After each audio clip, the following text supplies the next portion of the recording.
What's up, guys? Welcome to another episode of Mythic Drafting, where today we'll be doing a second draft of the new set, March of the Machine. So let's see what we open up with our first pick. In this set, I think I'm finding early that you're pretty much going to be taking your rare most of the time, and this is going to be no exception with Breach the Multiverse, which is 5 black for a sorcery. Each player mills 10 cards, and then for each player you can choose a creature or planeswalker in the graveyard, put those cards onto the battlefield under your control, and then all your creatures become Phyrexians. Usually 7 mana cards aren't very playable in Limited, but I think in this set, because of the battles, the games do tend to draw out. And having a card like Breach allows you to have the inevitability that you're going to get 2 of the best cards in both players' decks onto the battlefield in your control, and it can really swing games. Other cards in the pack that I think are good: Phyrexian Censor, which has some weird interactions with battles. It's also Mirror Shield Hoplite, which is fine. And Aspheria's Dispersal is quite good as well. The Invasion of Mercadia I haven't had the chance to play with yet, but I think this is a pretty fine late game battle in red decks, but certainly not taking it over Breach of the Multiverse. So now we have some pretty powerful cards here. We've got a Nezumi Informant and Phyrexian Gargantua in black, both of which are both of which are good. There's a Volcanic Spite in red, which is also a great card. And then there's Artistic Refusal, which is an instant counter target spell, and then you can draw 2 cards, then discard a card. Early on, I think I'm favouring the more powerful cards. I think blue-black is one of the more powerful decks. I think I'd be pretty happy with Nezumi Informant as an early game card, but I think here I'm just going to take the best card in the pack, which I think is the Refusal over the Gargantua, Timuret, Volcanic Spite, and Nezumi Informant. The other good thing about this is that we can potentially wheel one of these black cards here. There's also the Stormclaw Rager, which is good. Disturbing Conversion is good. The Sunblessed Guardian, the Burgeoning are good, and the Ancient. So I think there's a chance we actually wheel one of these cards. So I'll take the stronger blue card. We're immediately paid off here with Fairy Mastermind, which doesn't look super strong, but it's a flash flying 2/1 for 2. Whenever an opponent draws their second card each turn, you draw a card, and then you can pay 4 to make each player draw a card. So the trick here is you want to be activating the second ability on their turn, so you both draw a card and then you draw an additional card. There's also Invasion of Rin, which is good, but I think the Fairy's better. It's just an early flyer that can pressure battles, and you definitely want to be getting on the board early in this format. There's Cosmic Hunger and Overgrown Pest as well, which are very good in green, but after taking the Refusal and the Breach, definitely looking to take a blue card. I also like Temporal Cleansing as well, and there's a dual land, but certainly not for us. So we'll take the Fairy here, see where we go to from there. So now, not a whole lot for us in blue and black. There's a Glistening Deluge, which gives all creatures -1/-1 until end of turn. And then creatures that are green and or white get an additional -2/-2. This card's a good sideboard card. Not really what we're going to be doing. There's a Storm the Seed Core, distribute 4 +1/+1 counters, which is good, but we're not in green. Failed Conversion and Stasis Field are medium cards that I'm not really looking to play. And these green cards are all fine as well, but there is the Invasion of Dominaria, which is a battle I haven't had the chance to play with yet.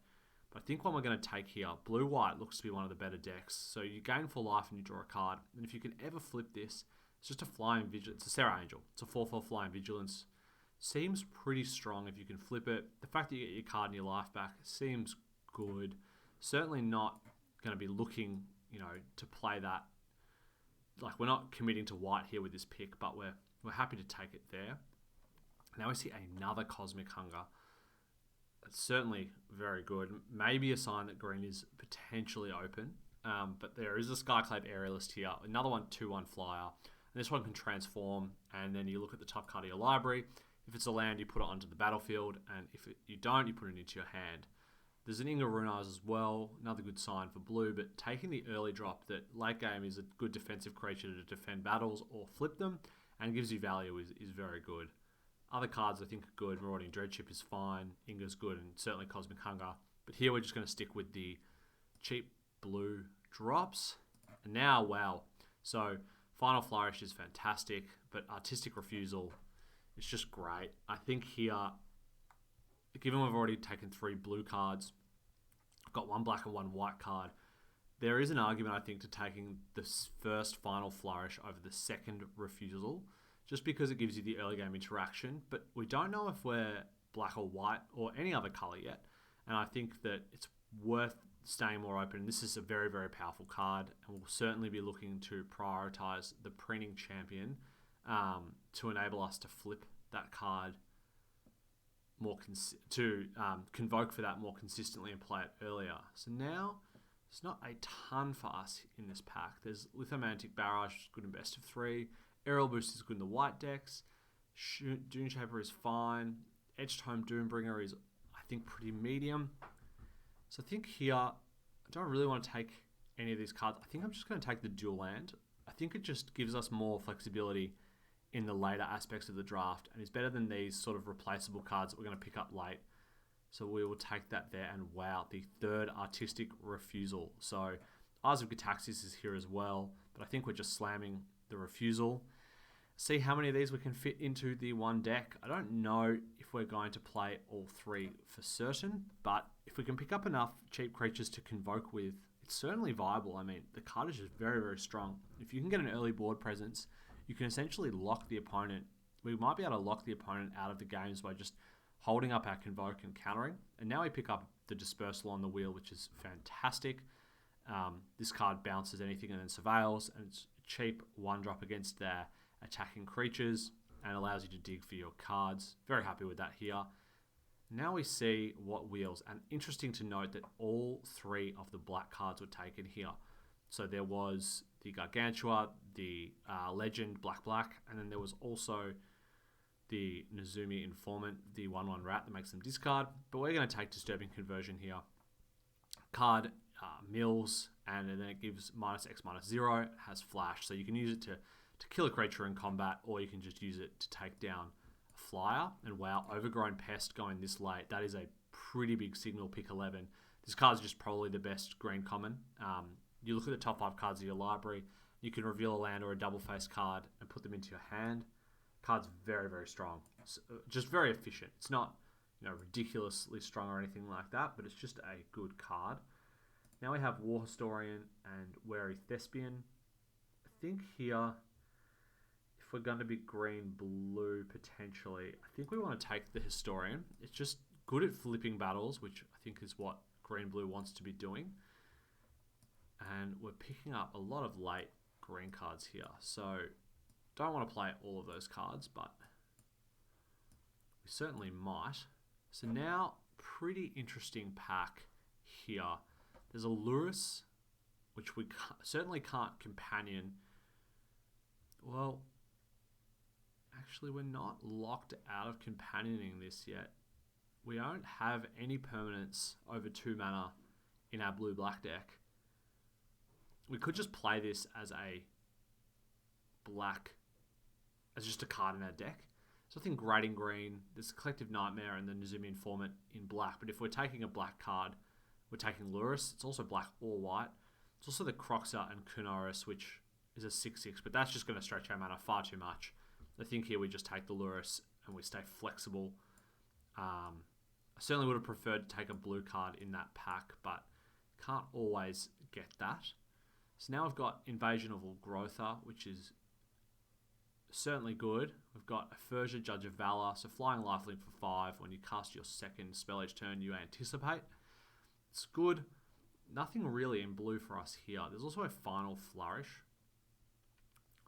And I think I like these 5 drops, but we've already got the Lurrus. We've already got the triple refusal and the Breach of the Multiverse if we're going down blue-black. And I think I'd prefer to take the early interaction here over the more powerful 5-drop cards, just to make sure that we're keeping up and not falling too far behind. So now we have, I think black is definitely open. So now we have Bruticlad Techort Engineer. So 4/4 in the beginning of combat, you create a 2/1 blue Phyrexian Mere artifact creature token. You may choose a token you control. If you do, it becomes a copy of that token. That card is very, very good. I've got the blue-red dual. There's also a Temporal Cleansing, Nizumi Freewheeler, and Gargantua, but this card just seems very strong. Just getting a constant source of tokens, and in the grindy games, I think it's potentially worth splashing. There's also just the Nizumi Freewheeler and the Gargantua. I think here we're just going to take this. Don't know if we're going to play it, but the fact that we can pretty easily look to splash this, and it just takes over the board. Once you get 2 creatures, and you just get a creature every turn. And if we're looking to be a control deck, that's going to give us the inevitability that we need. And now we're slamming Printing Champion. I think this is probably the best blue common. It gives us 2 bodies for Convoke, so we could potentially play one of our 2/1 flyers, play another flyer on turn 3, and then all of a sudden on turn 4 we can hold up Artistic Refusal, which is very, very strong. There's also the Informant if we end up in black. But for now, we're pretty solidified in blue, and that's going to solidify us in black, I think. Merciless Repurposing. We do have quite a high top end already, so we're going to have to be a little bit careful with how we draft from here on out. But this card is just ridiculous. I mean, you exile and you incubate 3. It's very strong. So I think we're happy to take that here. We potentially look at only playing 2 of these, just so that we don't have too much top end. Now I've got a choice between the blue-white duel and Halo Charge Scarb. I think given we've got 3 refusals, a Merciless Repurposing, and Breach the Multiverse, as well as Flourish Dispersal, I'm pretty happy to pick up the Scarb here. I think over the Meeting of the Minds, we've already got enough card draw here. And this card just also quite relevant that you can sometimes mill what your opponent puts on top, which can be quite good. Now there's a Glistening Deluge, there's an Invasion of Kaladesh, but we're just going to take another Disturbing Conversion. Now we get rewarded here with a pick 8 Halo Forager, so I think we're definitely meant to be in blue-black. This card just allows you to cast instants and sorceries from your opponent's graveyard and your graveyard as well when you play it in late game, and it's just an early flyer. Now we pick up another Bloodfell Caves, so I think at this point we can cut all of those.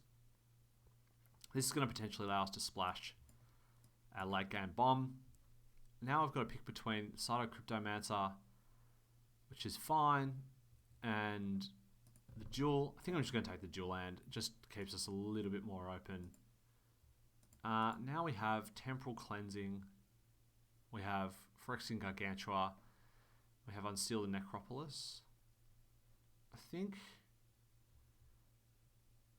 the Gargantua is probably strong enough that we want to take that there. I was also thinking about the Necropolis and the bounce spell, but oh wow. So we get another red land.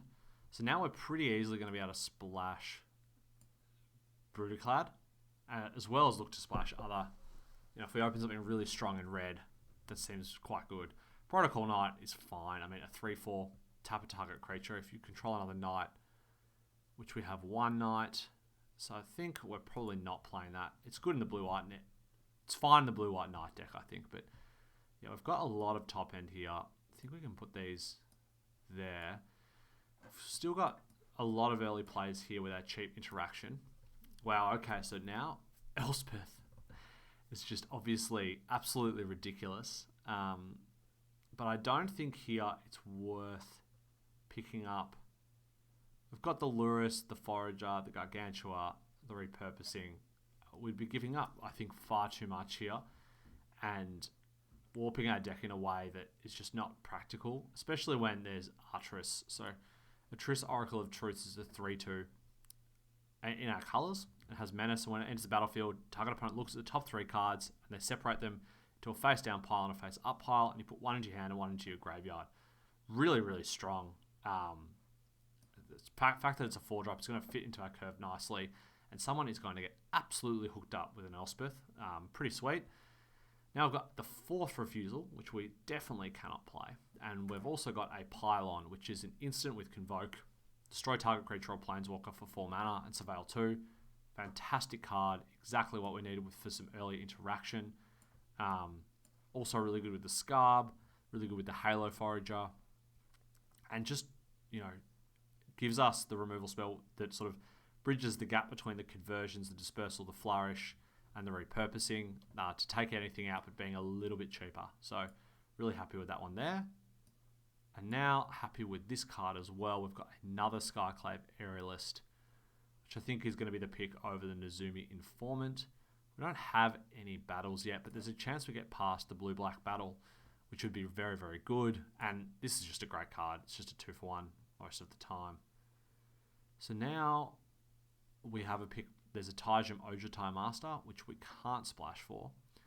And then there's really not much else for us other than the Expedition Lookout. So this card doesn't look great, but it's a 2-3 with Defender. And then as long as an opponent has 8 or more cards in that graveyard, it can attack as though it didn't have Defender and can't be blocked.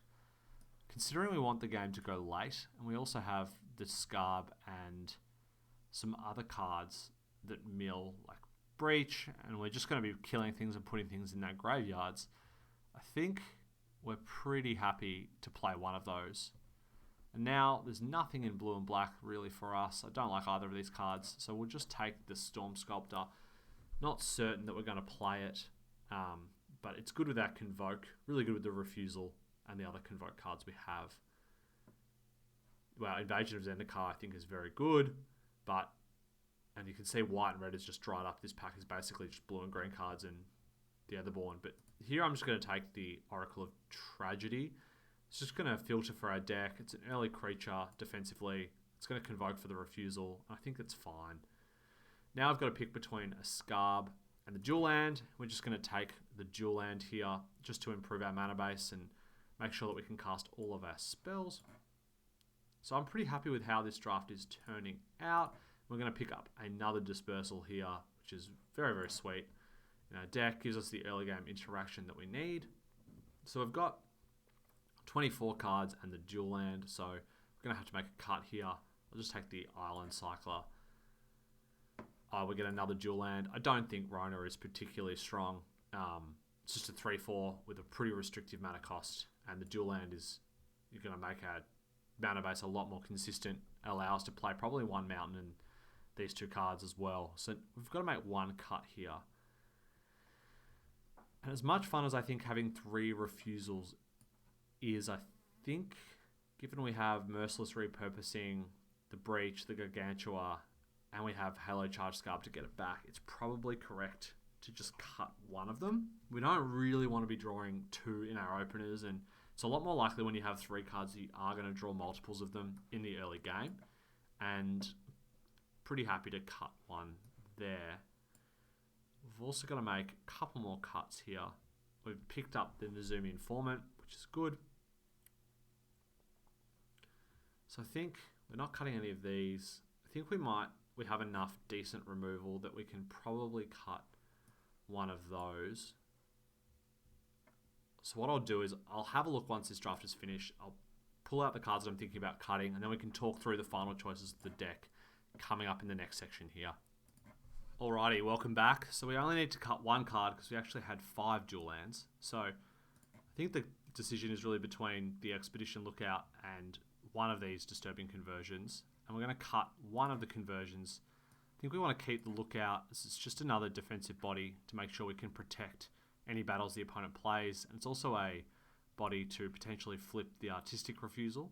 We've got a pretty big top end here, so it's good to have some of the early drops as well. We just need to get to sort of 6 mana, but you've got to remember as well that if we cast 2 2-drops, which we're pretty consistently going to be able to do, then all of a sudden these Artistic Refusals potentially become 4 drops, and the curve looks a little bit more like this. So that's the deck, playing just 1 mountain, which gives us 4 red sources for our 2 red spells. And then we have 9 blue, and we have 8 black sources as well. So the mana base is pretty good and a pretty easy splash of these powerful cards. So with all that done, I will see everyone for game number 1. Alrighty, here for game number 1, and this hand is definitely a keep. We've got good defensive creature, decent removal spell, and we've got our ridiculous bomb, Breach the Multiverse as well. Opponent's taken a mulligan, and we're on the play, so things are looking good for us here. Also, this land has a tap land to give us the 3rd colour, so we can play any spell in our deck. So just lead off with this. We're going to need to draw something, but we're going to have time to do it because of the disturbing conversion, and Pylon is definitely good here as well. We can cast this turn if we need to, if opponent plays anything we need to deal with, and it also kills Planeswalkers, so if they happen to have the Elspeth we passed, we can kill that as well. The great thing about this card is it just kills anything, and then you can also get to look at the top 2 cards of your library. So, he's got the Chomping Kavu here. I think that's fine. We can just pass the turn here and see what we draw. So draw Lurrus. Pretty happy to just run Lurrus out here. Play the Lurrus and say go. Opponent can hit us for 4, but we can deal with that next turn if we need to. It's just especially, I think, in this set, you want to hold your premium removal spells like this because there are just some ridiculous cards. It would be great here to have Pylon to respond to that, but not much we can do here. Opponent can attack the battle. So we couldn't defend the battle there actually because of the it can't be blocked with creatures power 2 or less. So it's potential there that we should have held the Pylon back, but certainly not an easy decision there to see. So now I think we just pass the turn. We can potentially see if the opponent tries to like fight to clear this or what they do, but we want to lock them into just attacking with the Kavu before we kill it. Of course, they can actually just flip the battle. So it's very, very good, obviously. So now they get the 4/4. Potentially later on, we're going to be able to cast this again. So, okay, wow. So he's giving Phyrexians he controls, incubating 4. Going to combat. Gets +2/+2. We're going to have to kill the Kavu here. Okay. So yeah, I think we just kill the Kavu here. Get to look at the top 2 cards as well. So here I think we don't want the Nezumi Informant. We really want to be hitting our lands. So I think Oracle is probably not what we want here. So we'll put both of them in the graveyard. Just see what we rip. We just don't want to be spending the mana on Oracle if we can draw something else. Wow, it would be great if we had the extra land here. This would be really good, but we don't. So there's no instants or sorceries for us to cast with the Forager here. So I think what we're going to do is just say go at this point, and then we're going to cast Disturbing Conversion on opponent's creatures. One of them to lock it down, hopefully hit a land, play the Gargantua, hit our lands to cast Breach the Multiverse, and hopefully that'll be enough to sort of wrap the game up. So opponent's going to get in for a lot of damage here. But because we've got the open mana, they're not going to come in. So here we put this on the Incubate token. Mill 2. We'll block to prevent 1 damage. What do we mill? The Printing Champion and the Mastermind. So actually, pretty happy to mill there. Really want to draw the Dispersal if we can at some point, but we're just going to play out the Gargantua here. Opponent's going to be hitting us for a fair bit here, but we can block the 4/4. It can block some other things as well. Unlucky not to hit an untap land. Can't cast Multiverse next turn. Can't cast Pylon either. And nothing in opponent's card yet with the Forager, but we may just run these both out next turn if we don't have anything else to do. Now they've got the 4/4. We can double block that. We can block most of the opponent's creatures here. I've still got 19 life. So we're not by any means close to dying. And if we can cast Breach the Multiverse, we're going to, get back Renata or Chomping Kavu. Or we can get back Lurrus and allow us to start casting Masterminds and Informants. Certainly fine to see that here, not super fast. Opponent's got 1 card in hand now. It is a little bit awkward because they've got the 7/7, which we can't double block. So here I think yeah, they don't have anything, I think, here. Otherwise, they'd be attacking with the 5/5. So we're going to have to take 7 here, which is fine. And then we just see what we draw. So we draw the untapped land, and now we just slam this. So we get to choose a creature from each. So he's got Kahira. So I think here we're going to take the Doomscar Warrior. It's just the biggest body. And then from our graveyard, so we can take Nizumi, we can take Halo Charge Scarb.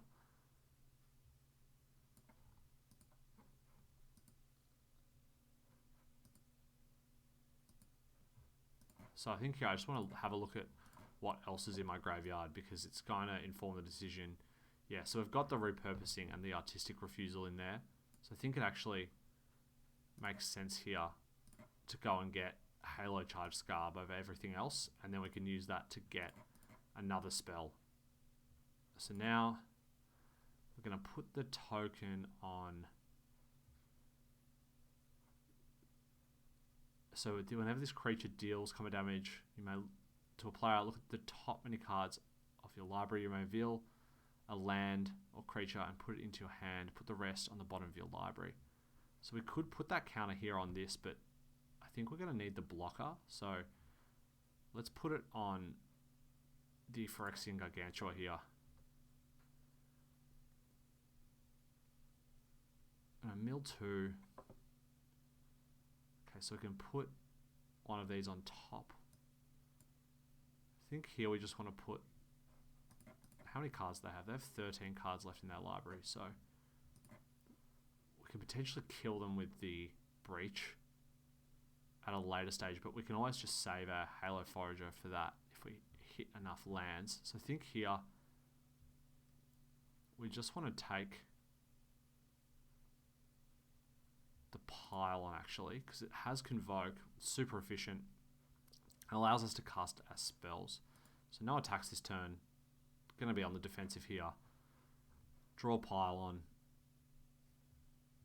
It's got Fing the Fangbearer, so I'm going to start picking off the bigger creatures. And once we deal with these 2 5/5s here, if we kill this, it's going to be tough. Here we can double block the 5/5 with these 2. It's got the 4/4. I can't attack because we've got the 5/5, so yeah, now I think we can just start blocking here pretty profitably and turn this game around hopefully. So we're going to draw this, we can play Pylon, and we can potentially then the next turn, yeah, so we're going to block here and then we'll double block actually. If we just eat this, we also want to eat this because Halo Forager next turn can actually disperse away the token. So if we block like this, he has to have something, and if he does, if they do, we're still going to eat one of them unless they've got a spell that can help both of them. It's possible they've got the instant fight spell, the instant tandems takedown. But Angelic Intervention here, give protection, +1/+1 counter. That's fine. We'll lose one of our creatures. We can kill that next turn. So now we're going to play the Backwater. And then I think we can play the Halo Forager, play the Dispersal, and we still get to hold up. Still get to hold up. So here we can get Dispersal to kill the token. So we're going to take action. We pay 3, tap like this, get Dispersal, and get rid of the 5/5. And then I think here we've only got 8 cards left. So I think it's one of those situations where we probably need to just keep all of the cards in our library. We can probably afford to put 1 island in the graveyard there and just make sure we draw next turn. It's going to gum up the board here. No attacks. Just want to make sure that we're stable here, and we'll start getting in the air with Skyclave and Brutaclad next turn. So the opponent is going to attack here. I think here we're happy to trade the Warrior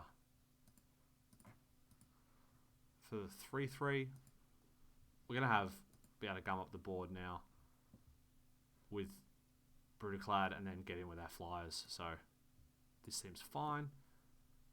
The other thing this will do, we don't have any black creatures to be able to cast Pylon, but I think that's fine for this turn. We get a token here. No tokens. So now we want to start clocking the opponent. If they want to get in for one with the Death Toucher, that's fine. But we really need to just start clocking the opponent here. So they've got cut short. Yeah, now we know what they have. We can just hold everything and just hope they don't draw anything off the top. Doesn't look like they have. So we can play the land and just attack in the air. I think we probably can't actually flip. We're not going to have enough. We don't want to draw a card off the top. So we're just going to attack in the air and unblockable. Hold our counterspell, and then on the last turn that we have, we'll swing out with all of our tokens and win the game. And we've still got Pylon to take anything out that we need to deal with. It's in a pretty good spot here. They can't really attack with the 1/3. Doesn't look like they've drawn anything yet. So we could just kill the Fangbearer here and start getting in with the 2/1s, but I think we have enough turns where we just don't want to risk dying to anything really big.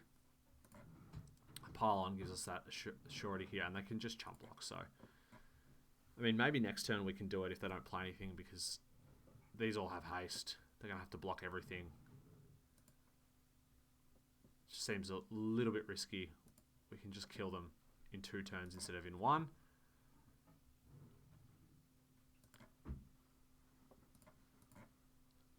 So get in the air, and then at the end step we can swing out next turn, and they won't have enough blockers. So I think this one's wrapped up unless they have anything ridiculous, and we've got Pylon still. So it takes something pretty special at this point to win. I don't think that's going to do it. If he puts the counter there, so now I've got 5 blockers. We're going to have 6 creatures. I think we can pretty safely just kill the Fangbearer here. And that's the game. Alrighty, I'll see you guys for game number 2. Alrighty, back again for game number 2. We're on the play, and this hand has a lot of top end, but it does have a Printing Champion. Has all our colours, so I think we're going to keep it and just hope we hit some lands or some early plays. A little bit risky, and certainly what you get when you're stacking your deck with some 6-drops. Maybe we would have preferred something a little bit more castable than the Gargantua in this deck, but you can't have it all. So Gift of Completion, this creates an Incubate 3, and then whenever you a Phyrexian you control dies, you gain 1 life. You surveil 1. So Lurrus is good as well. If we draw the second Swamp, which we are going to need eventually, but Breach will conveniently fill the battlefield for the Lurrus, which is pretty sweet. So opponent here, I think we're actually sort of more on the defensive here, and I don't want to attack. If they have a battle, then if we attack, they can just play the battle and then get in for 3, and so it's not worth the 3 points of damage in this situation, and we risk the major downside of them playing a battle and flipping it in the same turn, which would be devastating for us. Now we can untap and play Lurrus, and then next turn we can play Brutaclad and then potentially play Breach if we hit our land drops. So they've got a pretty good draw with Blight Reaper Thallid, and they can flip that token this turn and attack us, which I think they should probably do. They don't. So I think this probably means that they have Meeting of the Minds, which is a instant divination for 4, but it has Convoke. So we're just going to run out Lurrus here, as it's the most efficient play. It also gives us a 3-mana blocker, which I think, we'd probably do. They might flip that token here. I think they've got Meeting of the Minds. Oh, Swamp Cycling. Okay, so they needed the second Swamp, which means they probably have something pretty strong to be doing on turn 5 or potentially turn 6. Wouldn't be surprised to see Sheldred here, or Hoarding Broodlord is even better. So this is a ridiculous card. It's a 7/6 flying Convoke, and a Demonic Tutors for your best card. You exile it. Spells you cast from exile have Convoke. So that's a tough one for us to deal with. We will just run out a Defender, which is not looking that impressive. We'll play our Nezumi Informant.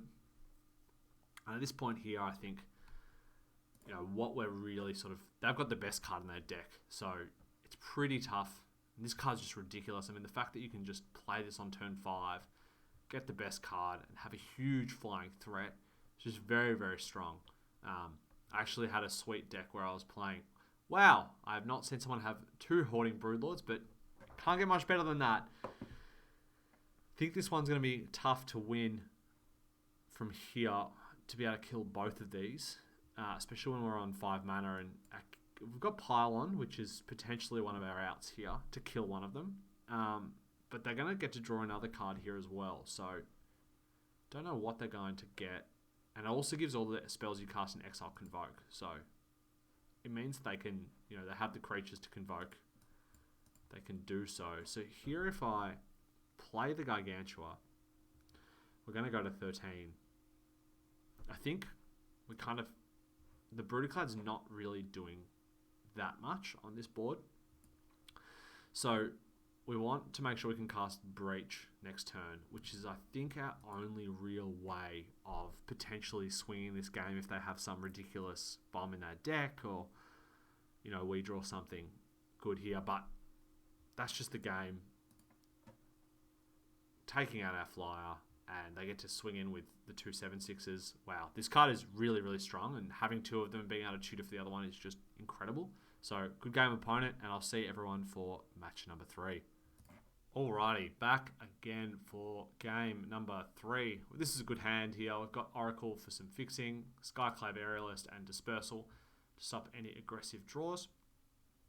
I think here we'll probably run out the Aerialist first, especially since opponent's taken the mulligan. Turn 3 we can cast the Oracle, cast the Dispersal as well, and that's going to allow us to stop any really aggressive start. Also got the Preening Champions. Now we're definitely going to cast the 2 flyers. Just try and put pressure in the air. The Captive Weird is very, very strong. This card flips, and then until the end of the next, you exile the top card of your library when it flips, and until the end of your next turn you may play that card. It's just a super strong card. Very, very good. So now they've got the Xeric Strobe Knight, which again is another very good card. We've drawn Artistic Refusal, which is good. I think here we're going to offer the trade here. This card is super strong in that you can, every time you play 2 spells, you can tap it to create a knight. It's just really, really good. You get to attack with it, and then you cast extra spells, and then you can create knights. It's just a fantastic, fantastic card. So now I think we're going to pass here. The reason for that is they may go to flip this. We want to have Dispersal up, but if they don't try and flip, then they cast a spell. We're going to be able to refusal it, and that's going to give us the card filtering we need to try and get up to the Breach. So if they try and flip either card here, we're just going to bounce in response. It gives us a bit of a tempo advantage here, and we're going to keep both of those on top here. Yeah, it gives us the tempo advantage. Like, now that card's off the battlefield for the opponent, we can also counter it next turn. So here we can play the Oracle and attack with the Preening Champion and still have up our counterspell.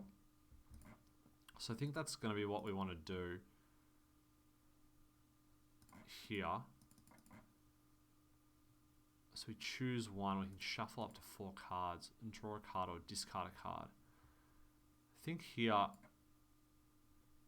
we're going to play this, and we will draw and discard. I think we're going to pitch the Expedition Lookout. It's not going to have unblockable anytime soon, and it doesn't have any super favorable blocks. So we'd just rather have the land, make sure we can get to Breach as soon as possible. I think we've telegraphed this refusal a little bit here, but apparently not enough.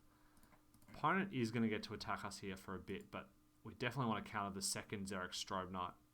Draw 2. Now we get to ditch a card here. Fairy Mastermind is good, but Pylon is very good, and we need this land. So I think here we're going to pitch the Fairy Mastermind, keep the land, keep the Pylon, and we can cast Pylon in response to one of these if they try and flip. And then, yeah, so now it's pretty sweet actually. We can attack. So let's see what we draw first. But we're going to get to attack with Pylon. Attack and then hold up Pylon with Convoke. Wow, so Lurrus and Final Flourish is pretty good here. So we'll attack with the Aerialist in the air. Still holding up enough for Pylon. We will take a little bit of damage, but we get to kill one of the creatures. The tempo boost is pretty strong, and hopefully Breach will sort of put us over the edge if we draw something, if we draw a land. If not, we can play Lurrus and play back our Fairy Mastermind as well. So we've got some strong plays next turn no matter what to sort of swing the game back to our favour. Opponent's also getting quite low, so we're just going to cast Pylon here. Don't want them getting the free card. Another big tempo advantage. And then we get... Yeah, so we can actually... I think we want to keep the Scarb on top. We're going to draw the land, cast Breach. And then we can potentially put the Scar back on top to Breach again. Or use it to put, Refusal on top. Put Pylon back on top as well. Which seems very strong. So we'll start off, we'll lead with the Breach. We just want to see what we hit here. So we hit in our graveyard, and their graveyard. So we could get the Strobe Knight. Couldn't get the Convoke. So I think here, if we get the Storm Sculptor and the Scarb from them, then we're going to have a lot of Convoke. Going to be able to get Pylon back as well. So I think that's what we want to do. We want to get the Storm Sculptor from us. The other option is to just get the Flyers. But I think we just do this. Get those. And get a whole bunch of creatures on the battlefield here. And then we can put... How many cards do they have in their library? They've got 16 and we've got 9. So we can't Breach again. I think here we just want Pylon because it allows us to Convoke. Then we've got to think about our attacks here. So they've got the 2 in the air.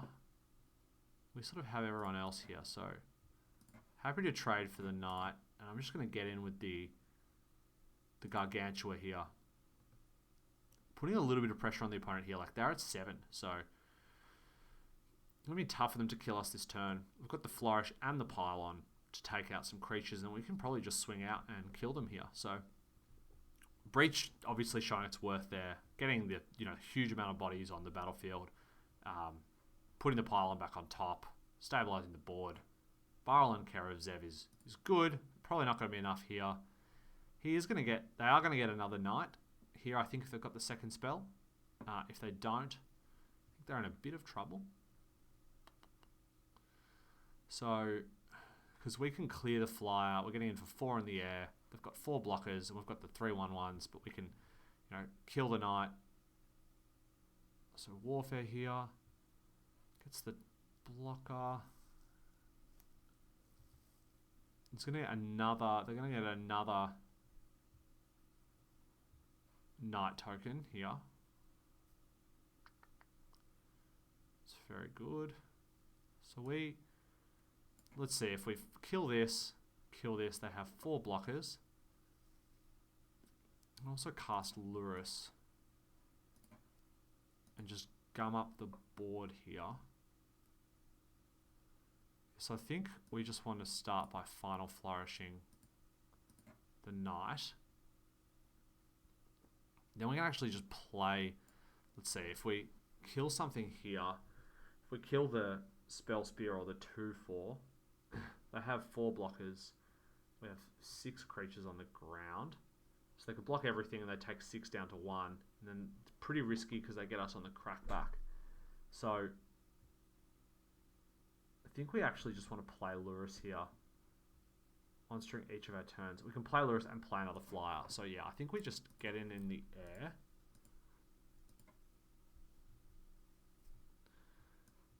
Play Lurus. We can play the Fairy Mastermind. And then we can use 4 creatures here. If we do that, to cast Pylon. They try and flip. No, opponent's seen enough. We're just trying to work out the correct line there, but I think we're going to win that game sort of no matter how we played it. And opponent realised that as well. So I will see everyone for game number 4. Alrighty, back again for game number 4. We're on the draw. We've got 3 lands and some powerful cards. Printing Champion is a really good turn 3 play. So I think happy to take this there. And what I was also going to say is we do have a lot of 2s in our deck. So the chances are with 2 draw steps that we would draw one. And now, pretty happy with this hand. I'm going to curve out pretty decently.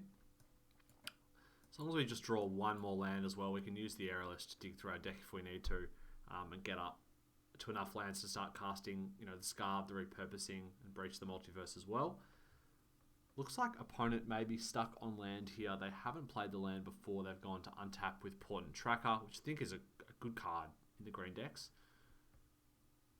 Yeah, so Blighted Burgeoning, also very strong. Fixing, now they can actually have a pretty sweet combo here with, they can tap this for 2, untap it for another 2. So they're going to have 5 mana next turn and 6 if they draw another land card. So pretty sweet draw from the opponent. Really want to draw another land next turn, preferably an island, because then we can play the Aerialist and the Conversion again. Conversion will also have the benefit of allowing us to fill the graveyard for the Scarb and potentially, get back a cheap removal spell or something to give us a little bit more interaction. But we may not even want to do that, given we have, we want to get up to 6 and 7 with the Breach and the Repurposing. So if we draw another land, probably going to run out the Aerialist and the Conversion, but then we may actually start trying to transform the Aerialist to hit the land drops we need to cast this spell. So Seed of Hope here from the opponent. So they mill and they can return a permanent, and they have returned Kenrith the Returned King. Which is one of the more obscene cards and really sweet with Blighted Burgeoning. So this, it's a 5 mana 5/5, and then it has all sorts of abilities. So it can get creatures back from your graveyard. You can draw a card, you can gain life, you can put +1/+1 counters on creatures, you can give Trample and Haste to all your creatures. This card is obscene and is one of the best rares in the set for sure. So they've got the Realmbreaker's Grasp for our Skyclave Aerialist. That's fine. Now we're going to just pass the turn here. It's going to look like we're land screwed here, but we're actually not. We've got Artistic Refusal, which is probably the best draw in our deck here because opponent is going to go and probably cast Kenrith. They may think it's a bit weird we didn't attack with the champion. They might just think we want to double block here, given we're on the back foot. So Sigiled Sentinel, I think we let that resolve. Just going to put the backup counter there. A bit awkward here because we can't actually put that on this because it deals combat damage equal to its toughness instead of... So here I think we're just going to put this on that. Sort of show opponent that maybe that's what we were thinking about doing. We've realised. We'll hit them with the oops. A little bit of the arena. Trying to show that there was a mistake. Maybe we were trying to double block there. We're not going to block.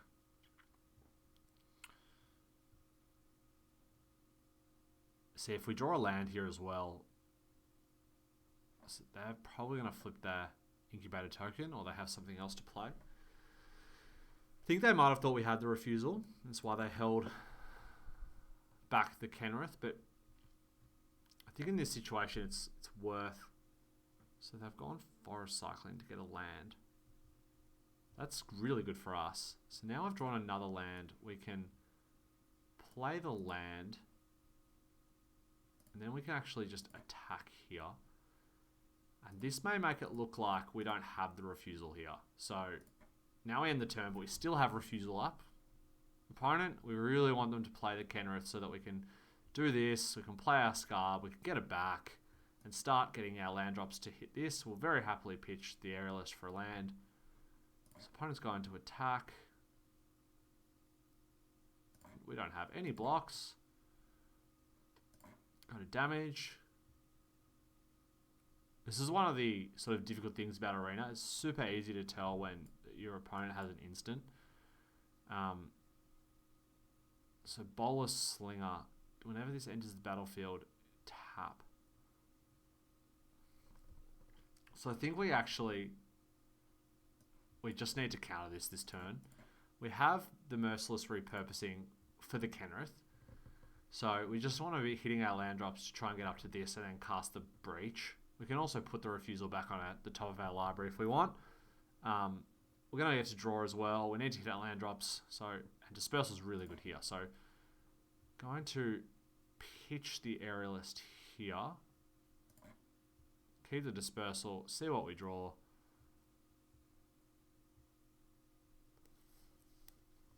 The plan will be, oh wow, okay, excellent. So now we can actually just play a Triss instead of playing the Halo Charge Scarb. Will allow us to double block the Negotiator. And then if they have a trick or anything like that, we can bounce it, potentially kill it with these. And we're going to get to look at either one card face up or two cards face down. Now, generally, I think you want to take the two cards just because in Limited, your card quality... Well, okay, so we're definitely taking pile one. Get two lands there. So we're going to slam the land because we want to have Dispersal, and we can play... we can play the Backwater next turn if we draw another untapped land, then we can play the island, repurposing something. So they're going to get to flip that Incubate token. That is fine. We're going to hit them for 2. I think this turn they'll probably play the Kenrith. They're going to attack here, I think. We can bounce their creatures this turn if we want. If they play the Kenrith, then we can just Merciless repurposing it next turn and hold everything up. We've got a lot of options here. I think they're probably going to play Kenrith here. No, so Alabaster Host Intercessor here to exile our guy. Wow. Really, really strong. So here, I think we're going to want to chump the 4/4. And then, so chump the 4/4. And then we Dispersal the 2/2. See what we draw here. Or what's on top of our library. So another Dispersal as well as Brutaclad Engineer. So I think we actually want both of these.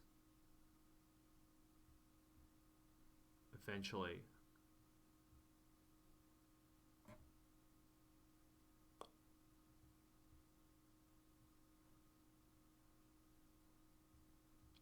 Yeah, I think we're going to want Brutaclad for the turn after. Because, yeah. So, no, I think we actually put Brutaclad in the graveyard because then we can breach it back. And it gives us a chance at hitting a land next turn because now we want to play... We're going to mill it anyway, actually. So maybe it was right to leave it on top. But we're going to play the Scarb here. we're going to play Scarb, and then we mill 2 more, put a spell back on top. So we're going to put Refusal back on top. I'm going to play the land, and here we're not going to attack. And what we can do now is we can potentially, bounce a creature on their end step, or in their attack, sorry. They can't really attack with the Intercessor.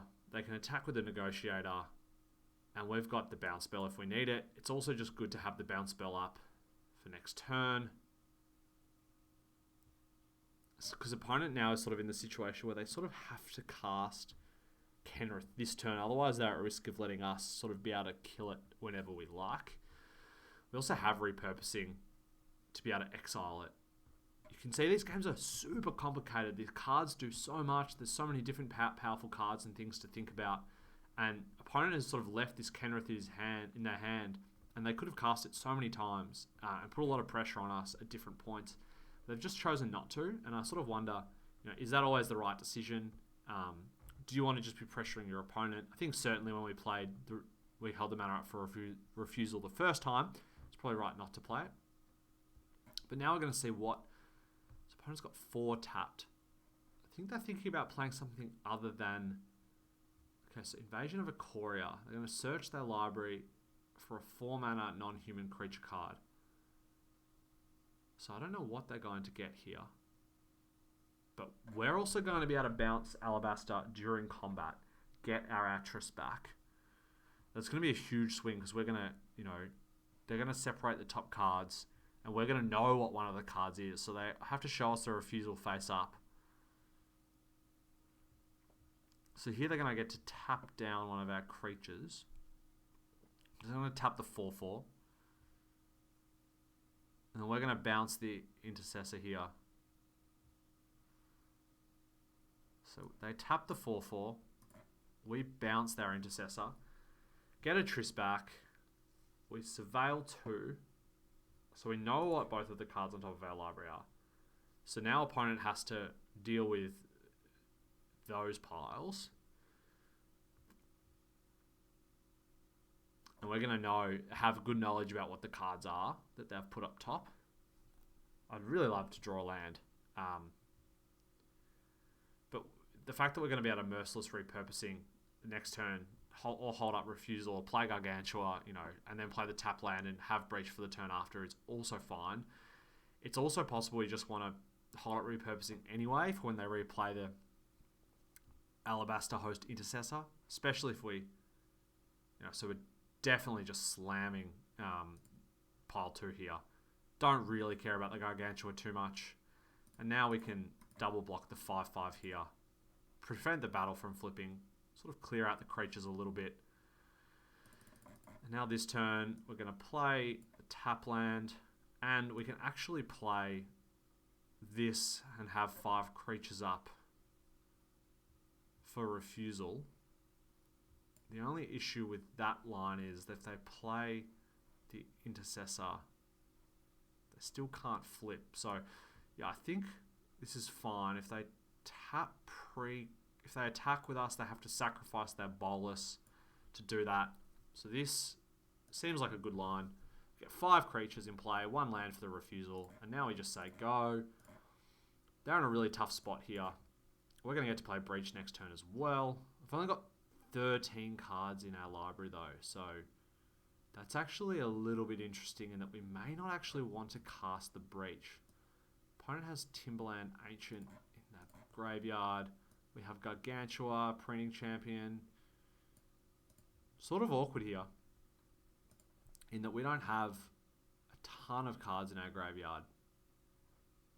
So we can get a Printing Champion, which is certainly good. I can get the big Trampler, which is also good. Now I think we just counter this. I think we're actually not going to be able to cast Breach, so we just probably can't win the game if we do that.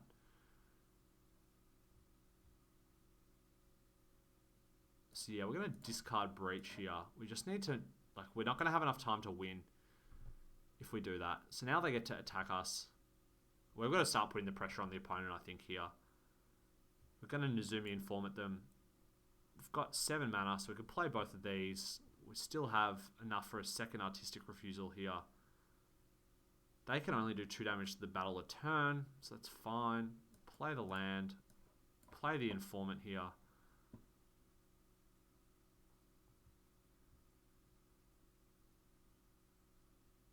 They have to discard a card. I think here as well we can probably just attack with without the 1/1s. So we'll go to combat.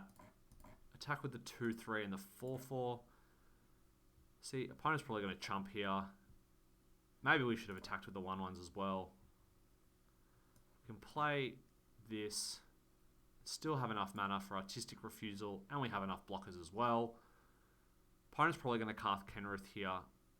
And they're going to be very, very sad that Artistic Refusal number 3 is going to counter it.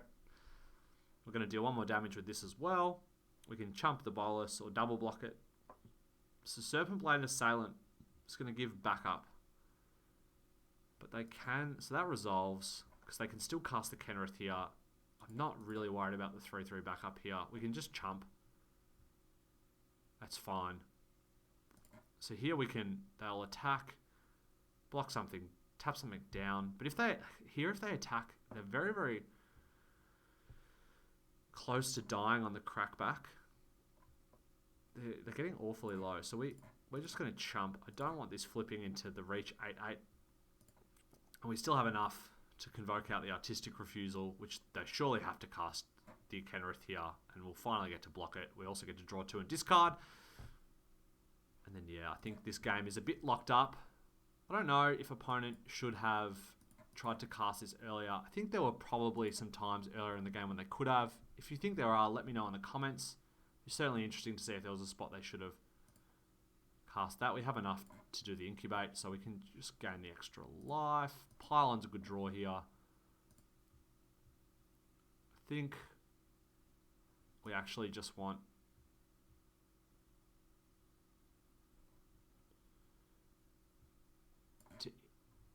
to take this out here to get through the damage. We have 6, 7, 8.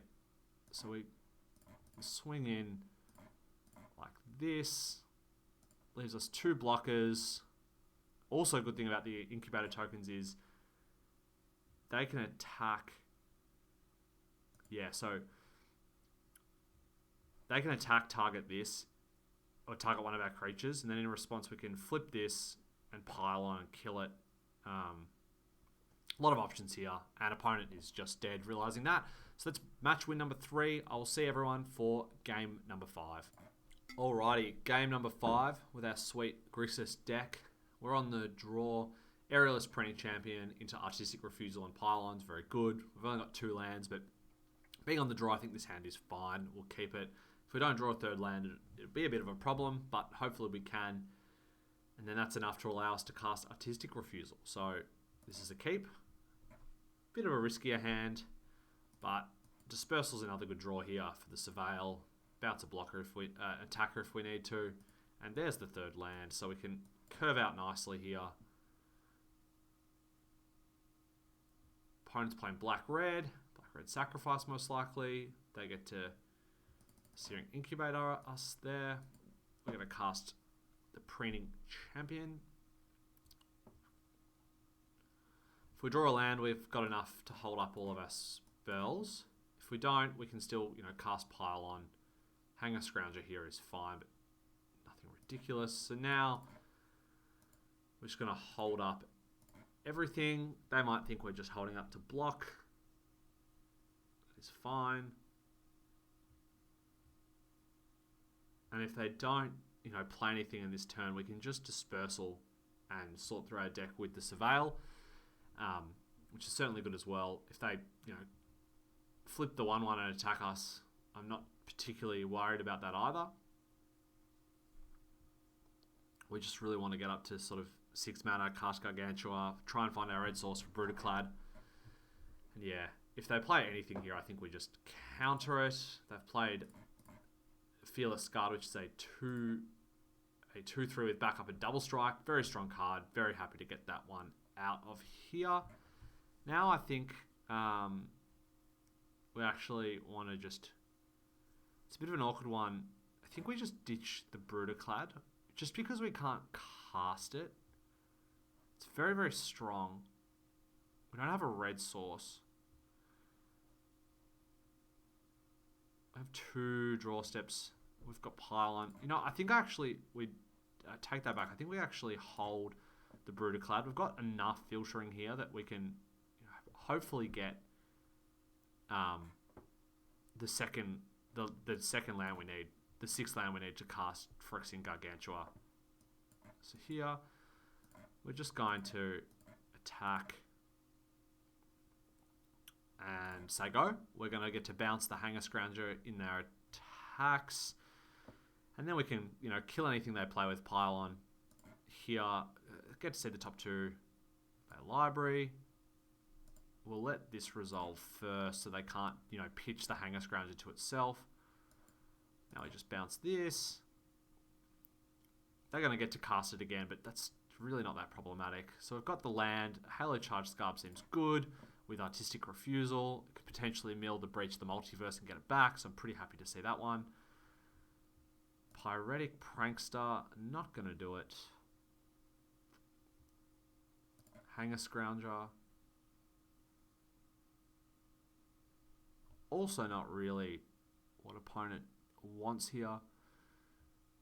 So they can put the backup counter on the Prankster. They put it on itself. So, I mean, we could actually just kill this now. But I think... So we've got the Scarb to get it back if we need it. But I kind of want to get back the Artistic Refusal. So I think here we just pass. We just hold this. Play the Gargantua. Opponent can flip that thing. Get the Scarb. We're not going to attack. We don't want to lose this game by just, letting them attack. And, I'm happy to trade Perennial Champion if they attack for Scrounger and trade it for that trick. Next turn we can play the Atris and hold up Pylon. And really start generating the card advantage as well. So, just here, if they manage to kill the Gargantua, then we don't want to take 5 and go to 11. We want to be able to block both of these. So, to allow us, next turn to play Atris and, hold up Disturbing Conversion, Pylon.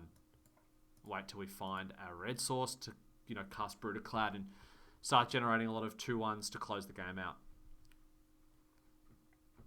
I still remember reading a famous article, Who's the Beatdown? I think it was by Oliver Flores. I can't explicitly remember, but one of the most profound articles I've read that's impacted how I play Magic, and it's still super important to this day, is you want to be thinking about when you're playing, am I the deck and the player that is trying to be aggressive and win here? Or am I the deck that if we sort of flip over the 40 cards, I will win the game? Or our card quality is more superior? And if that's the case, then you want to be sort of playing more defensively and trading card for card and taking advantage of the card advantage that you have. So now here, I think we could play, Halo Charge Scarb or something, but Atris is just far more mana efficient. We're probably going to get a land off it, and then we can hold Pylon here as well. And Disturbing Conversion. So opponent now has to, give us 2 cards. So effectively the idea here is that they're the aggressive deck. Our deck's full of 2-for-1s. If the game goes long, we're going to generate a lot of card advantage and win that way. And the only way we sort of lose is by letting the opponent get the tempo, start beating us down for damage, and yeah, so that's just a good way to think about games. Here they've shown us Fairy Mastermind. These are probably lands, which we want, so we're going to take those. We're going to get to cast Bloodfell Caves. Pretty happy with that. We get the Dispersal as well. So now we can just end the turn. Next turn we can cast Brutaclad and hold up Dispersal. Sort of start closing the game out that way. So that, they can flip here the Prankster, but they know about the Dispersal, so that makes that line very awkward. The 1-1's not doing anything on this board, so pretty tough position for the opponent to be in. They've got to have something pretty good here in order to get us through the Pylon, the Scarb, the Repurposing, the Brutaclad. An Invasion of Mercadia. They're going to get to discard a card and draw some cards. That's fine. Don't particularly care too much about that. Opponent really needs to have something a little bit more heavy hitting at this point in order to win here. Something like a Chandra or one of the ridiculous black bombs would be good here. So now I think we're just going to be mana efficient here and kill the completed Huntmaster. I don't want them to turn their 1/1 into a 3/3.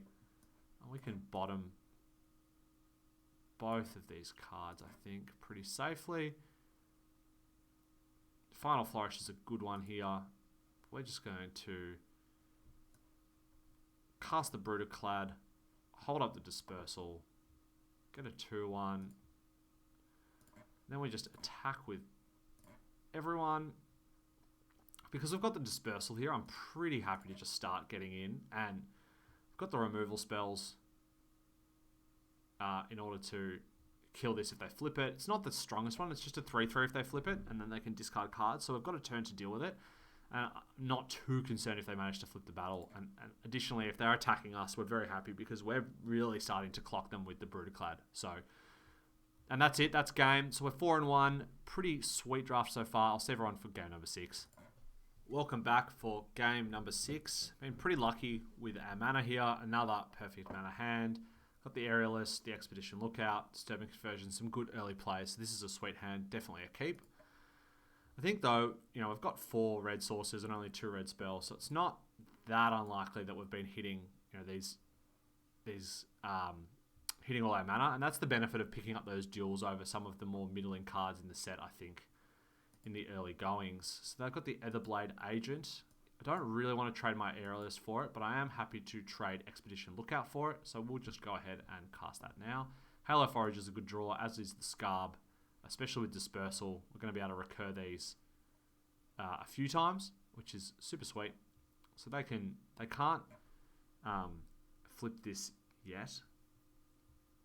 I'm going to be really hoping that we hit an extra island, because if we do hit the extra island, we can play the Aerialist, hold the Dispersal, and start, because if this flips and it deals combat damage to us, it has Death Touch, they draw a card, so it's super strong if they flip it, but you really can punish them if they flip it, attack, you bounce it, they've wasted their whole turn, they have to cast again, they have to flip it again, and you're developing your board.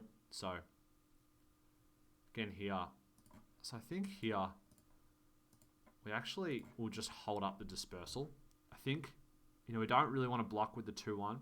Whatever they attack with, we're going to be pretty happy to bounce it. So now opponent is going to attack us. We're going to do it for 2 mana, for 1 mana, even though we could just do it now. We just bounce this. They have to recast it. Massive tempo swing. Very happy with keeping both of those on top. So now we can play. So we can't play this again. If they flip this, it's a 2/3. We'll kill both of our things. I think I'm still just going to play the Aerialist. If they want to spend their whole turn flipping this and attacking us for 3, that's fine. We're going to cast a Triss next turn, get a land, play Halo Charge Scarb, get the Dispersal back, and just start grinding the game out. Wow, Invasion of Regatha is very, very good on this board. 4 damage to us, kill this, bit of a threat, but they can't put pressure on it yet, so it's just a bit of a 1-for-1 at the moment. I'm going to slam a Triss Oracle of Half-Truths here, which I've been really impressed with. I think this card is very, very strong. It's just a good body, a 3/2 mana for 4 that effectively draws you 2 cards every single time you play it. It's basically Muldrifter. They take out the best card, but sometimes opponents can get a little bit funny with how they sort of line them up. Yeah, so like there, opponent put Phyrexian Gargantua face up, and it may have been they thought they'll take the Gargantua, but we just take the 2 cards and we get the land, and they gave us Breach the Multiverse. So now if we draw a land, we can play Brutaclad.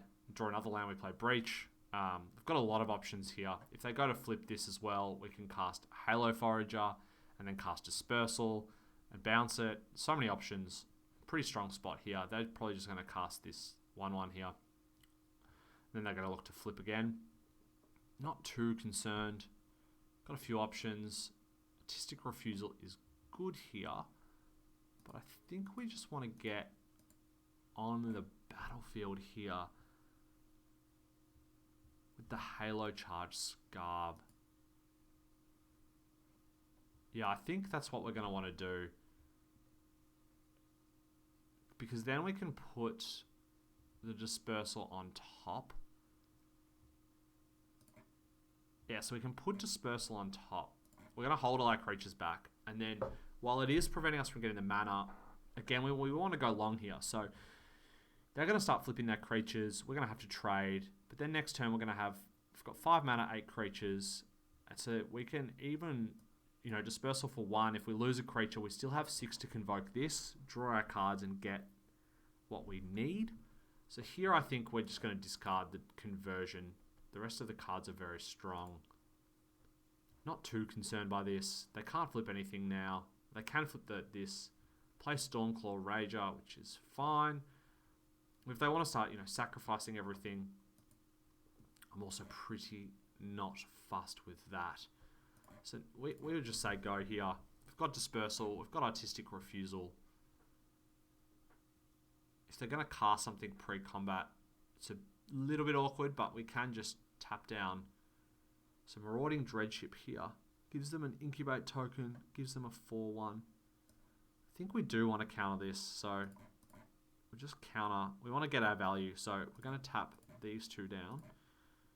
I'm going to tap this, tap like this. That way we can keep Dispersal up. We get the land we need. We've got Pylon as well now, so I think here it actually might be correct to just ditch the Halo Forager, because next turn we can cast Brutaclad, hold up Pylon. We want the land. Yeah, we're going to pitch the Forager. So now we can cast Brutaclad. We're going to hold up Pylon, start generating 2/1s. It's going to be pretty good here. So, I mean, they may not actually attack into us this turn, but they do want to flip this at some point. So, sort of awkward because they have to effectively chump attack in. They can deal 1 damage to it. We can just hold Dispersal. So we're at 20 cards here. Dispersal is going to get back a Gargantua. And at the moment it would get back the Informant, but we'd be hoping to mill something a bit bigger. So they're just sacrificing away here, drawing cards. I'm pretty fine with that. I mean, they can't attack with the 4/4. I mean, they can, but we just bounce it. Sacrificing everything here. So now if they attack, we're just going to block the 4/4 trade and bounce the 5/5. So that'll give us a clear board. Yeah, so we're very, very happy to just bounce this. You lose all your counters. We surveil. We're going to keep both of those. We'll just take the land first, I think. So take the land. Play Brutaclad here. And decline. Attack with the Menace.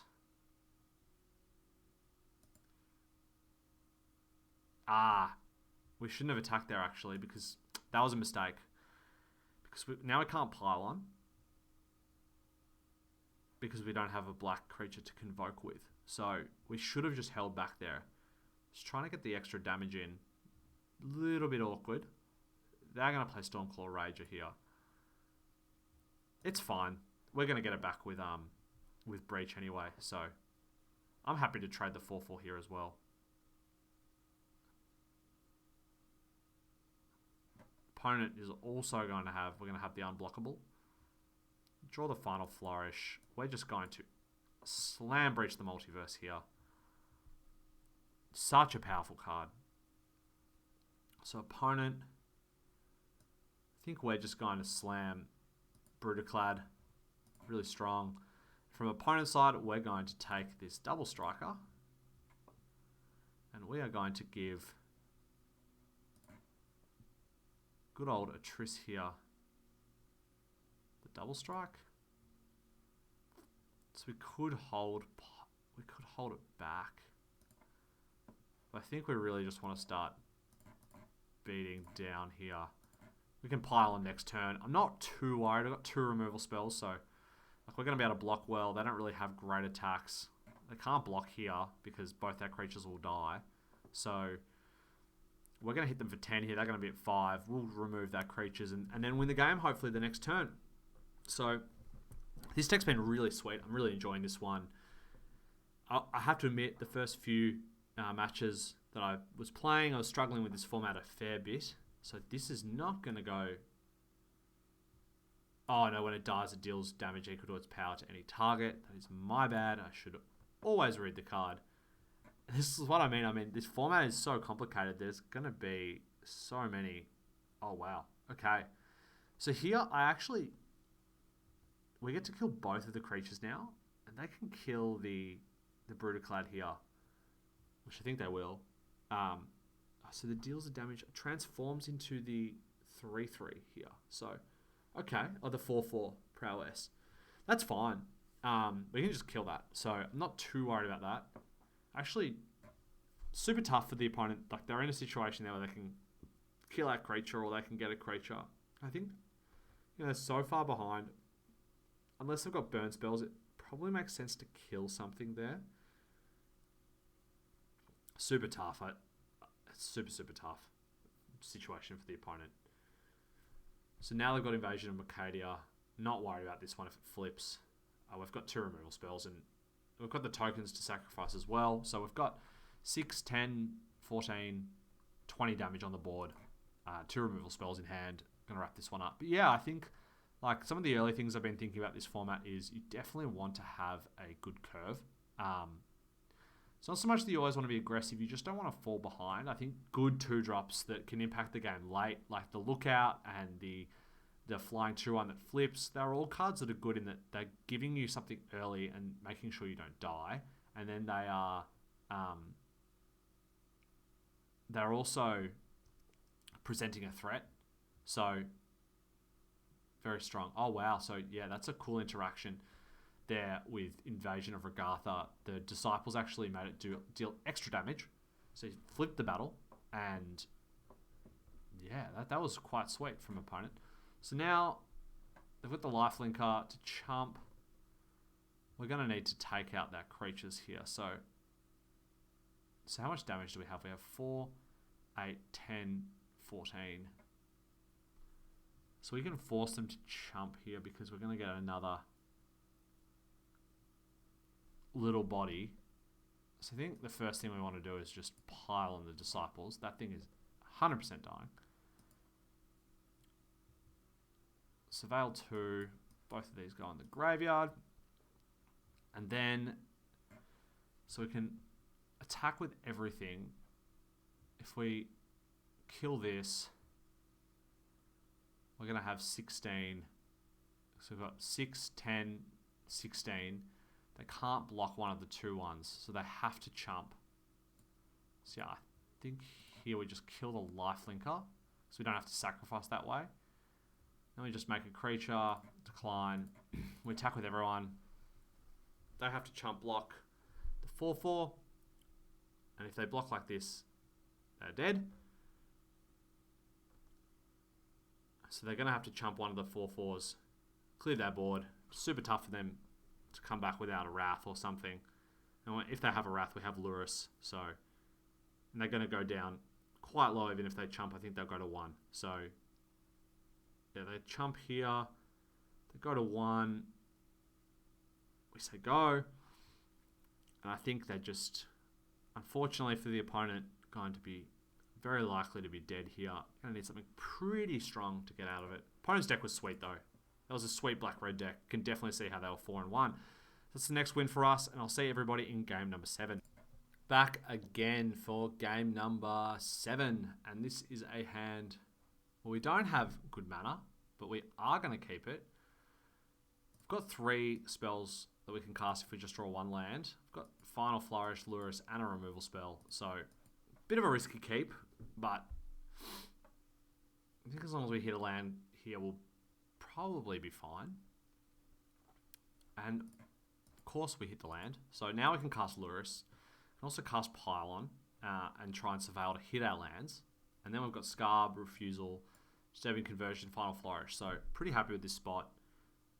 If opponent has the Invasion of Mercadia, which we saw before, we've got 2 invasions of Mercadia.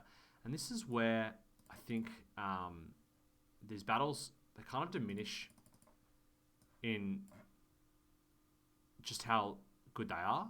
I mean, the first one's really good and it makes it awkward for me to attack. But then sort of after that, you know, I don't really mind. Like the second one, they're not going to be able to flip both of them easily. So sort of hard for them to get the additional value of having the presence of the battle on the battlefield. Unless, of course, you've got, you know, additional... you've got a lot of ways of flipping the battles and you can really pile them on. So here we're just going to kill Baral and Karzev. Actually should have had an upkeep stop there in order to draw. But we get to put the Expedition Lookout in the graveyard. We'll be able to cast that off Lurrus next turn, which is sweet. So now they've got the Storm Sculptor. That's very good. We're just going to play out Expedition Lookout here, gum up the board, no attacks from us, and you know, next turn we'll be able to hold back Refusal, as well as everything else. Try and look to start locking this game up, hopefully.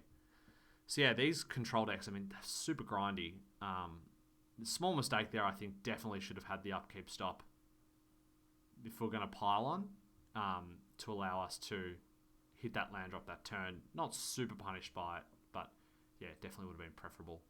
So now they can back up 2. Probably going to try and... They're going to keep it on itself. So they can deal 3 here. They can take out Lurrus, take out Expedition Lookout. I think if they were going to take out the look... Oh, wow, okay. So, yeah, that's sweet. Zephyr Singer, very strong card. So now they're going to... All those creatures are going to have flying. It's just bonkers.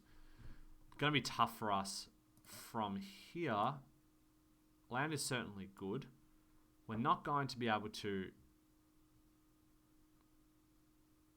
So we're not going to be able to...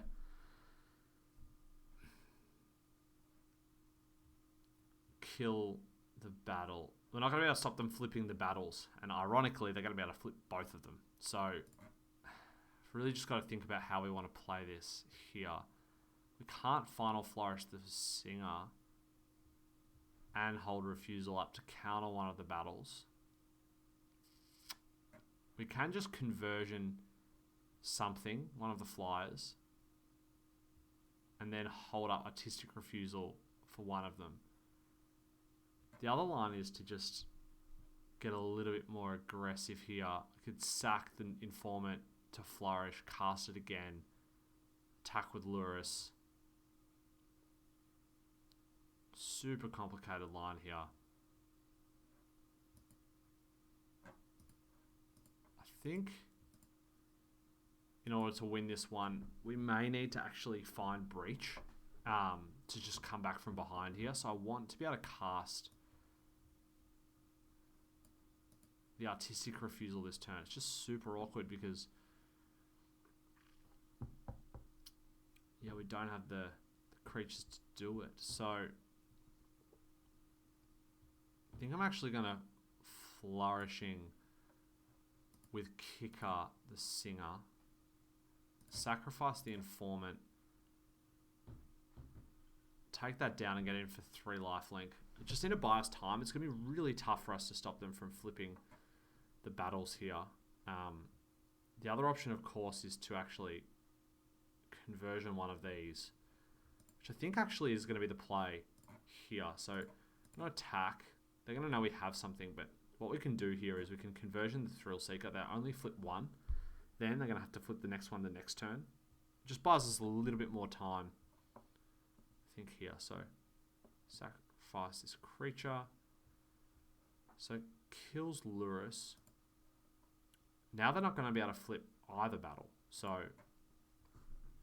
we'll see how they attack here, but unless they have a Convoke spell, then they can flip the battles. But if they don't, they'll attack us. We'll put the Conversion on the Storm Sculptor.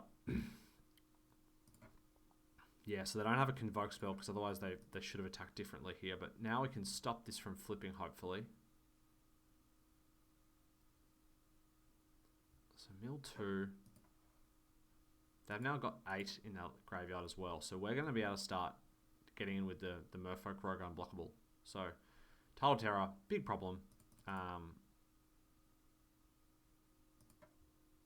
think we just need to start. Not going to be able to stop them from flipping. So we just need to start getting aggressive here ourselves. Constructing our own way of winning. Here I think if we want to put something on top, it's probably going to be Pylon.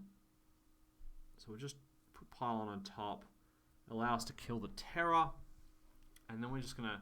So opponent sort of has to choose here, like, they're going to kill the invasion.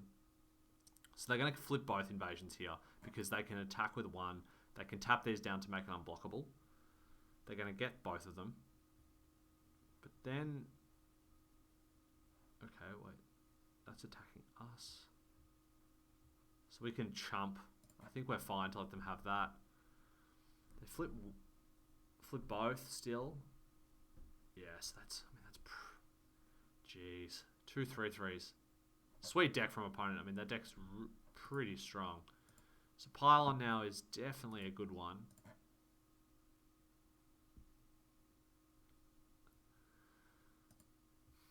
The question is, like, can we race here? We're going to be able to chump. I think we just need to hold back the Scarb and try and get the Artistic Refusal. It's going to be really tough for us to win from here, but we just need the Expedition Lookout to live for long enough. The problem is they're going to be able to discard everything to this. So, yeah, I think we just have to counter this here. Like, we can't do nothing on this turn. So counter, discard the Storm Sculptor. And the reason for discarding the Sculptor there is, like, next time we want to play the tap land or play the untapped land and play the Gargantua. I mean, they can just discard and create a bunch of... I mean, they can deal us a hell of a lot of damage this turn. So, potentially should have just piled on, but... yeah, I think we might actually just be dead. They're going to hit us with 6 3/3s. Yeah, we're just dead. Wow. Good game. Let opponent do it. Be a good sport. They'll whack us for a million here. Oh, we may actually live this one turn. Yep, we got a 1. So, don't have enough to get the damage through. We'll just pile on this. Pay 5. See what we would have drawn. Surveil, Forager, these aren't going to do it. That's the game. Sweet deck from opponent. Certainly see the benefit of these cards if you've got lots of ways of flipping them. Really, really sweet. And I will see everyone for game number 8. Hopefully we can get the last 2 wins for the trophy. Alrighty, back at it, going for win number 6. This is a definite keep here. All our colours, both black. Can play Fairy Mastermind on turn 2 as well. Or we can hold it if we think, you know, they might have a draw spell, but I think we're probably just going to be casting this on turn 2. Although now with Lurrus, I think we still just run out the Mastermind here. There's a chance we draw the Black Source, and you know, for whatever reason, opponent had something here. Would be good to draw an extra card, just flash it in. The Aerialist is a fantastic draw here. So now we just beat down the opponent, play our flyer. And this is where this deck, I think, is quite good in that we have the top end spells as well. But if we draw our cheap threats, get that presence on board, you know, opponent is pretty far behind here. We're putting a lot of pressure on them. And that gives us the time to have to deal with our pressure while we're hitting our land drops, draw into our powerful spells. And that's what I think this deck does quite well. So here we could flip the champion safely. But I think we just want to keep ramping the pressure up and keep dropping our flyers. We can save Lurrus. You know, if they start flipping these, which are probably the better targets to kill. If we hit a land, we can go Lurrus, bring back the flyer. Or opponents on a brew here. All 5 colours. You'd love to see it. We have to worry about the invasion of Alara, I think, here. We also have to worry about Omnath, Locus of All. So, at the beginning of your pre-combat main phase, you look at the top card of your library, and then you may reveal that card if it has 3 or more mana, but otherwise you just draw a card. So essentially you're just drawing a card every turn. Very, very strong. Here we can go Oracle. I think we actually do want to Oracle here and just draw. We just want to hit the land drop here. So we're going to draw a card, then discard a card. Expedition Lookout is fine. I think we just ditch the Lookout because it is castable next turn anyway. Potentially could have just... Oh, see, this is a sweet interaction is that... Oh, that's not draw a card. Put it into your hand. I thought if that was draw the card, then we would get to trigger this. The opponent's pretty close to dead here. I mean, they can't really attack either. Like, we've got these creatures on the ground as well. We've got 2 mana. We're going to get to attack for 6 in the air again. And then I think we can just hold this up and potentially draw a card on that. You know, draw 2. No blocks. Hit us with your Omnath. Omnath is such a cool card. I can't wait to draft that one. So now, I think we just want to bash in the air, hit opponent for 6. And then I think we actually want to just draw 2 on our end step, because the reason for this, we could have played Lurrus and played the Expedition Lookout here, but if we hit our 6th land and we get Merciless Repurposing, and if they somehow manage to deal with all of this, we just want to kill the Omnath. We don't want them doing any more Omnathing, and that's the win. Cheap Flyers getting it done early on against the greedy multicolored deck. Join me for the last match as we go for the trophy. Alrighty, back for game number 7, or game number 9, going for win number 7, and we've got another keep here. Got a tap land, got Oracle to filter one of these lands away potentially, especially if you draw a 5th land. Opponent's lovely saying hello, and we've got Printing Champion and Dispersal as well. So good early hand here. Very happy with that. They have their own Aerialist, which very impressed with this card. We haven't flipped it very much yet. Wow. Hitting all lands here. Good thing about Oracle is we can use it there to filter at least one of those away. And our opponent... Oh, I have Gitaxias. This is a sweet card. Yeah, that's a really, really sweet one. So we can now play our own Aerialist, or we can actually play Preening Champion and hold up Dispersal for the 3/3. I think I'd rather do that here. So, and it also means that next turn we can play Preening Champion and hold up Dispersal, and it just gives us that flexibility if they do, you know, flip the token and start attacking us. So they're not going to. Here. We're pretty happy to block here, I think. So we just block. Flip that. Pylon's a good draw here. Gonna get in with our 1/3, doing the Lord's work. Play Printing Champion. Opponent will probably flip both of their tokens. And we get to Sphere's Dispersal one of them. Wow, Sunfall there. That card is just absolutely insane. So I only got a 2-for-1 or 3-for-1 with it because you get the token, so you just get everything with it here. So now we're going to play the Mastermind. I'm going to play Pylon, kill the Tidal Terror. Actually doing pretty well considering. We've got to get rid of this Brutaclad. We don't have our Mountain, but we do have Dispersal. So Dispersal is really good on this board here. Now we can pass. We're going to do this end step as well. We can actually cast double Dispersal if they flip their tokens here. So looks like that's what they're going to be doing. So we'll let it resolve. They'll flip them all. They're going to get a rude shock when we kill both of them. So they may have the protection spell here, but I think they probably will have the protection spell. They don't. So we'll put this in our graveyard. Especially since Brutaclad's gone. Keep a Triss.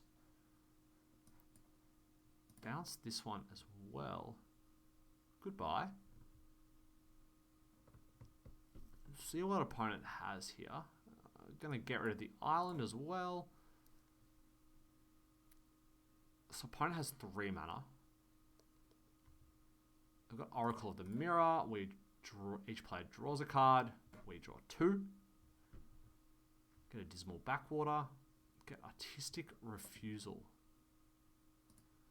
So now this is actually quite interesting in that we could play a Triss, but then we don't have really good ways. We can't use Artistic Refusal here. So we're actually just going to ship the turn. Probably looks like we have another Dispersal here. So I think opponent might think, they're probably just going to do this, but they may not suspect that we have the refusal. They may think we're just going to be flipping. We're going to be bouncing and drawing a card again. So here we got a damage. Got a 15, that's fine. And Inga Runei's, we're going to counter that. So counter Inga, draw 2, discard 1. Discard the Informant here. And then we can play Gargantua. Draw 2. Play the tap land. Gain a life. Attack. Wow. I've seen that Sunfall on 17 lands has like a 70% win rate or something absolutely absurd. Okay, so they're going to flip that battle now. That's very good for them. Transform that. Flip that battle. They get a 3/3 flyer. Interesting there, like they could have got us down to 8. I think it's probably right to have this. The card's just absurd. So good.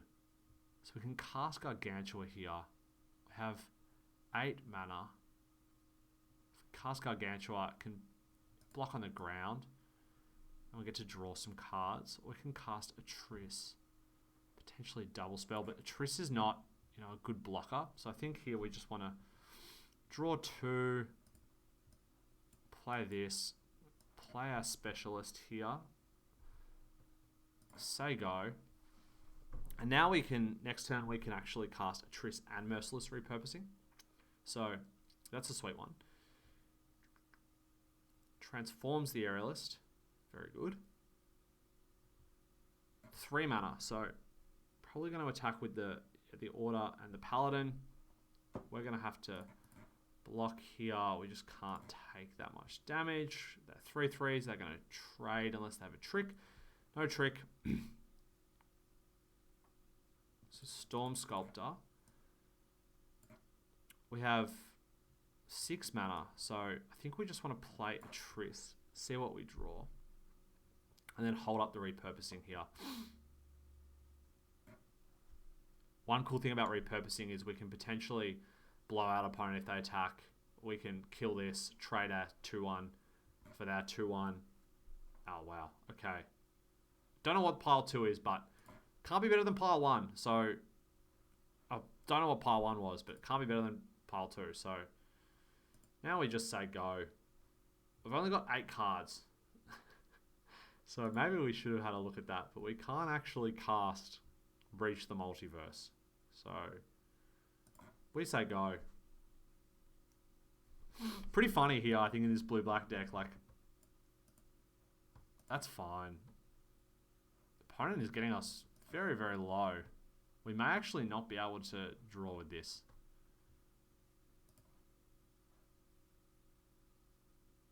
So what does opponent have? They're going to attack with both their flyers and their 3/3.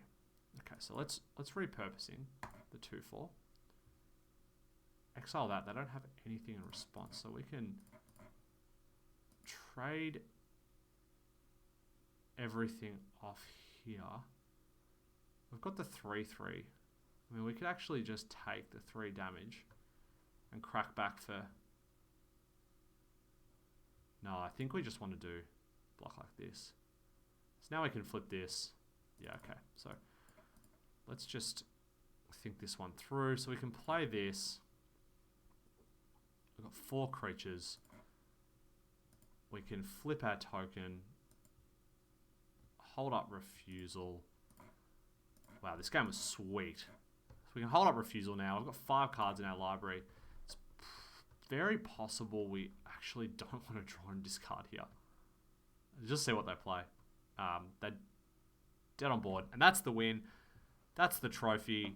This was a really, really fun deck to play and draft. I hope you enjoyed the video. We'll just quickly get the draft deck up here now.